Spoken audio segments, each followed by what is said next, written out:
નમસ્કાર ખેડૂત મિત્રો, જીજે ન્યૂઝ ચેનલમાં તમારું સ્વાગત છે। આજના વિડીયોમાં આપણે એમએસપી વિશે જાણીશું, તો ચાલો વિડીયોની શરૂઆત કરીએ। એમએસપી એક મિનિમમ સપોર્ટ પ્રાઇસ છે જે ખેડૂતોને તેના પાકની કિંમત પર મળે છે, ભલે માર્કેટમાં પાકની કિંમત ઓછી હોય। આની પાછળનો હેતુ એ છે કે માર્કેટમાં પાકની કિંમતોમાં થતી વધઘટથી ખેડૂતો પર અસર ના થાય અને તેમને લઘુત્તમ કિંમત મળતી રહે।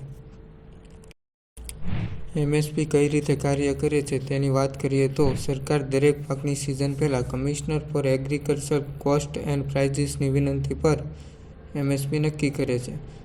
જો પાકની વધુ વાવણી થઈ છે અને માર્કેટમાં એની કિંમત ઓછી હોય ત્યારે એમએસપી તેમના પર નિર્ધારિત કિંમત પર કામ કરે છે।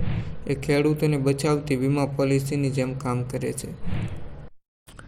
એમએસપી કયા પાક ઉપર આપવામાં આવે છે તેની વાત કરીએ તો અનાજ, ઘઉં, જુવાર, બાજરી, મકાઈ, ચણા, તુવેર, મગ, અડદ, મસૂર, મગફળી, સરસવ, તલ, સોયાબીન, સૂરજમુખીના બી, કાળા તલ, શેરડી તેમજ કોપરાનો વગેરેનો સમાવેશ થાય છે।